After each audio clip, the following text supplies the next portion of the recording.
तब श्री भरतलाल जी ने कहा कि ये बताइए कि मैं अयोध्या के राज्यभार को कैसे संभालूंगा, आप मुझे कुछ शिक्षा प्रदान कीजिए, कुछ दोष प्रदान कीजिए। भगवान श्री राम को बड़ा संकोच हो रहा है। तब उन्होंने उनकी जो पादुकाएं थीं, क्योंकि पादुकाओं के अलावा उनके पास कुछ और था नहीं, तो उनकी जो पादुकाएं थीं वो उनको प्रदान कर दी। तो यहाँ पर जितने लोग बैठे हैं, हम ही राम हैं, हम ही भरत हैं, हम ही शत्रुघ्न हैं, हम ही कैकेयी हैं, हम ही कौशल्या हैं। कहने का तात्पर्य है कि प्रत्येक व्यक्ति को अपने दायित्व को समझना चाहिए। जैसे मान लीजिए कैकेयी जी ने जो किया वो हो गया, लेकिन अब हम एक नए उससे अपना राज्य प्रारंभ करें। अब यदि हम एक ही बात को लेकर के बैठे रहें, कैकेयी जी ने ऐसा किया, कैकेयी जी ने वैसा किया, तो वो बहुत खराब बात है। भगवान श्री राम ने कहा कि माता से जो कुछ हो गया हो गया। उन्होंने अपने जो थाती के रूप में 2 वरदान थे उन्होंने मुझसे मांगा, यानी पिताश्री से मांगा, उनका देवलोक गमन हो गया। अब जो हो गया तो हो गया, लेकिन तुम्हारा और मेरा कर्तव्य यह बनता है, तुम्हारा और मेरा दायित्व यह बनता है कि मैं अपने वचन का पालन करूं, तुम अपने वचन का पालन करो।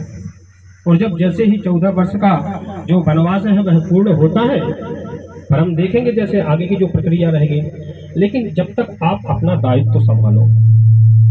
मेरे कहने का तात्पर्य है जीवन में प्रत्येक व्यक्ति को दायित्व संभालना चाहिए।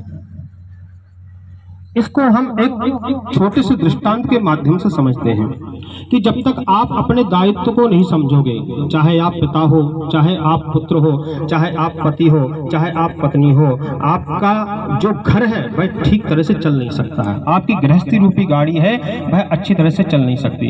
यदि पत्नी अपने कर्तव्य का पालन नहीं करेगी तो निश्चित है घर में समरसता नहीं रहेगी। यदि पति अपने उसका कर्तव्य का पालन नहीं करेगा तो गृहस्थी रूपी गाड़ी ठीक से नहीं चल सकेगी। एक छोटा सा हास्य है, सुनाई देता हूँ, याद आ गया। एक बार पति पत्नी दोनों बैठे थे, भोजन बन रहा था। पत्नी भोजन बना रही थी, अच्छी गरम गरम रोटी निकाल के दे रही थी, पति बढ़िया से पा रहे थे। तो उसी समय एक बिच्छू निकल आया। पत्नी की दृष्टि उस बिच्छू के ऊपर पड़ गई, तो उसने पति से कहा, देखो जी बिच्छू निकल के आया है। तो पति ने कहा, पकड़ लो। तो उसने कहा कि ठीक है। तो उसने क्या किया कि उस चिमटी से उस बिच्छू को पकड़ा और वहीं पर पकड़ लिया और उसके ऊपर एक प्लेट ढक दी। अब पति यह सब देख रहा था।